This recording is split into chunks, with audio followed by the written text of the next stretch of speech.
This is a boomitude original podcast. On this episode, we visit with singer-songwriter Al Stewart, who reflects on his 1976 classic album, The Year of the Cat.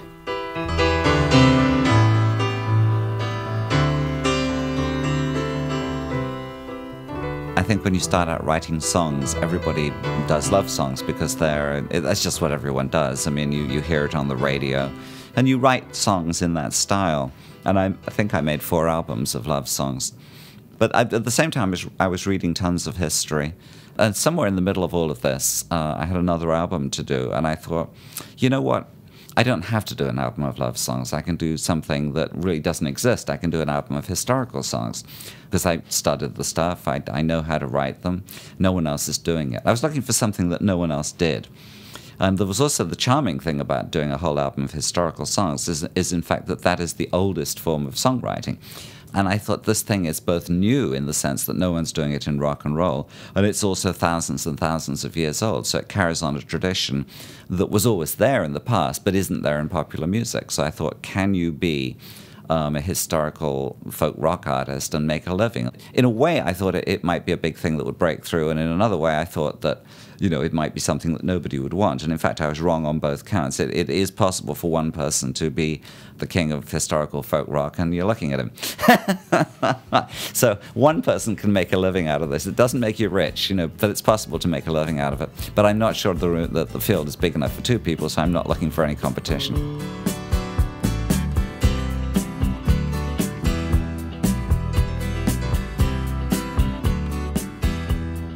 In terms of the Year of the Cat record, I'd made these 4 albums of love songs, and one of the problems is that they weren't very well produced.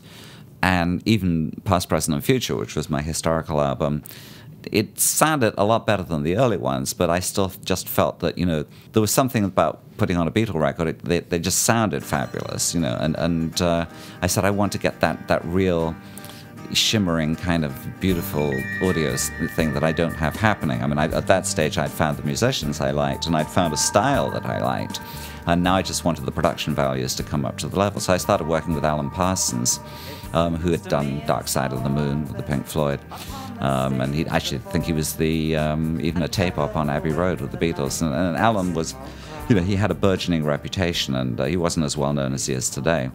And we made a record together called Modern Times that probably was the first thing that got me on the radio in America. And Modern Times was mostly all about guitars. It was like up-tempo, and it was basically folk rock, whereas Past, Present, and Future had been very dark and historical. And I thought, can I put these 2 elements together so that it's both entertaining and well-produced, but it has the story songs and it has some of the history and some of the guitar solos? In other words, can you put the whole lyrical and musical thing together so that they balance? I'd felt that some of my records were more musical and some were more lyrical, and what I was looking for was a thing where the lyrics and the music were pretty much equal. So we made Year of the Cat in that spirit. Obviously it worked. I mean, Alan's production, made everything very clear. The musicians played very well. And I thought, I had some of my better songs, and obviously some of them have lasted quite well. So whatever we did. I have no idea how to do it again, but I mean, it was a moment where it all came together. You always were a city kid, though you were country raised, and back in some forgotten time we shared the cold north days. But the simple life was not your style, and you just had to escape. So it's goodbye to my lady of the islands. There were some tracks that just jumped out at me. I'm always wrong about the commercial possibilities of things, so I was pretty sure, that Sand in Your Shoes, for example, would be the single. Of course, I'm completely wrong. It ended up being the title track. I remember when we made On the Border that it sounded awfully good to me. We did it, and then as the last, kind of like just this last-minute thing, we had a keyboard player in my band at the time called Peter White, And I said, it would sound awfully good with a Spanish guitar, I think, but I don't know anyone who can play Spanish guitar. And he said, well, I can play Spanish guitar. I had no idea. I thought Peter was a piano player.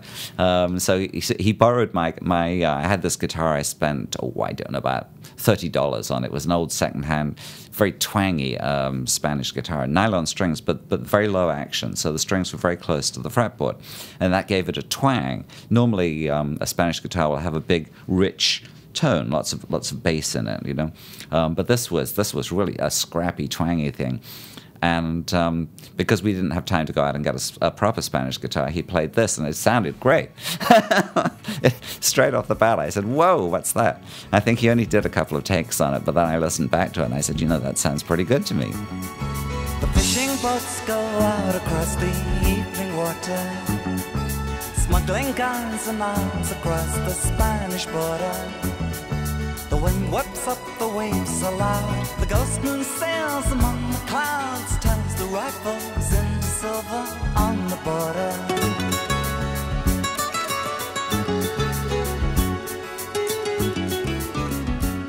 And then at the same thing, we made the Year of the Cat record, and we had all the guitar solos in place. And Alan said, "I think we should have a saxophone." And I said, "I don't want a saxophone. Saxophone. This is folk rock. There are no saxophones in folk rock. There's no crying in baseball, whatever the line is." And he said, "I really want a saxophone on this." And I said, "Well, you know what? You can always take it off again afterwards. So if you want it, let's put it on." And he called up this saxophone player called Phil Kansi, who lived around the corner from Abbey Road Studios, which is where we were recording. And Phil was watching a movie and didn't want to come out, but we said, well, it'll take 2 takes, it'll be 10 minutes. You can go back in time and catch the end of the movie, which he did. So he comes around and we run a couple of takes, and Phil plays the solo, looks at his watch, says, "Gotta go," and disappeared. And I said, "I still don't like it. I still don't understand it. It doesn't belong in folk rock. I don't really want a saxophone on my record, but we'll sleep on it." and we slept on it, and Alan just refused to be talked out of it. It was something I just didn't want. Of course, the record comes out and everyone says, "Wow, the sax solo sounds great." So what do I know? Absolutely nothing.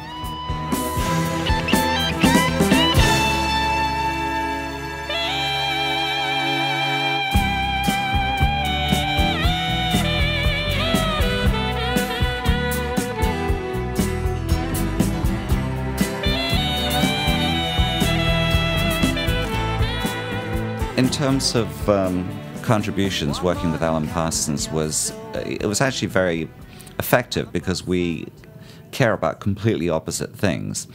I'm mostly, principally a lyric writer. I mean, that's what I've always been. Alan, I don't think he ever knew what any of the songs were about. I don't think he even listened to the words. If I was playing an acoustic guitar part, he would say, "Okay, everything has to be doubled or quadrupled, in order to give that great big sound." So whenever you're hearing an acoustic guitar, like on Lord Grenville, you're probably hearing 8 of them. It's the sort of the Phil Spector approach, where everything is bigger and larger than life because you keep playing one on top of another one until it sounds like there's a whole room full of acoustic guitars. Go and tell Lord Grenville that the tide is on the turn. It's time to haul the anchor up and leave the land astern. We'll be gone before the dawn returns, like voices on the wind. So Alan was into this sort of thing, and I remember I would spend hours with Peter White just standing there strumming the same chords over and over again, just building up layers and layers and layers of this thing until it sounded huge. Now, I appreciated it, but I really didn't care, you know what I mean? It was like, to me, what I do with the song is I say, what's the song about? And I'll pause there for a second simply because I want you to take this in. What is the song about? The answer in popular music is it doesn't matter. 90%, probably 95% of everything in pop is style. Everything in folk is content. In other words, in pop, you can say, you can ring my bell and you could say it 37 times and sell 5 million copies of it, because what it's about is the way people look, the way they move on a dance floor, the clothes they wear, their style. That's the essence of pop. Whereas folk, you write a song about the 1928 construction of the Russian city of Magnitogorsk, and that's what it's about. You can wear a check shirt and a pair of khakis or something and not comb your hair for a week, and it doesn't matter because it's content. And I like both, you know what I mean? I grew up watching the Beatles, David Bowie, and Bob Dylan, all of whom managed to mix style and content. I was looking a little bit for that. Now, my preference is for content over style, but I know that you can't sell a record based on content. It's very, very hard to do, whereas style sells zillions and zillions. So I was looking for some middle ground between the two. And I think Alan Parsons added that sheen, that wave of sound and wash of sound over the top of it. And whoever it was put the record up made me wear a white suit on the back cover, which I didn't even own. I think in honor of John Travolta. And somewhere along the line, you know, we had this great cover as a piece of art with all the cats on it. So there were these little stylistic touches to go along with what I hope was the content. You know, I'm singing about Lord Grenville from the 16th century, you know, a British naval hero, but it doesn't matter because you're hearing the wash of the sound and you're caught up in a stylistic thing in a way. And come the day you'll hear them saying they're throwing it all away. Nothing more to say, just throwing it all away.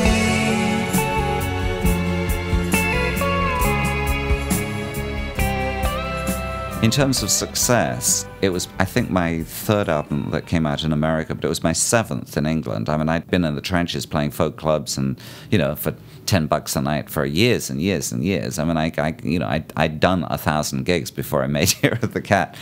And as I said, made six prior albums, each one of which sold a little more than the one before.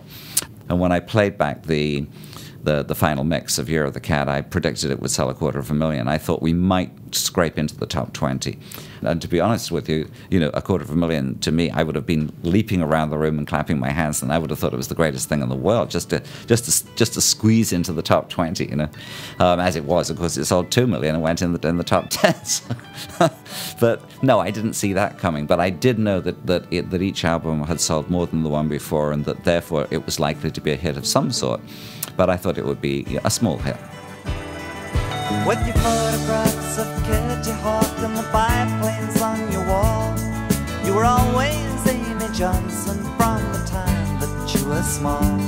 No schoolroom kept you grounded while your thoughts could get away. You were taking off in tiger moths, your wings against the brushstrokes of the day. Are you there? On the tarmac with the winter in your hair. I've made 20 records, and half of them I think are good, and half of them I think are not very good. And Year of the Cat would be one of the ones I would say was good. You know, within the context of it's an Al Stewart record, you either like it or you don't. I mean, it's a very idiosyncratic style. But having said that, I mean, for my money, it's one of the better ones. You know. One morning comes and you're still with her. On the bus and the tourists are gone, and you've thrown away your choice and lost your ticket, so you had to stay on. But the drumbeat strains of the night remain, and the rhythm of the newborn day. You know, sometime you're bound to leave her, but for now you're gonna stay in the Year of the Cat. For more information on the artistry and music of Al Stewart, visit boomitude.com and alstewart.com. This has been a Boomitude original podcast. Year of the Cat.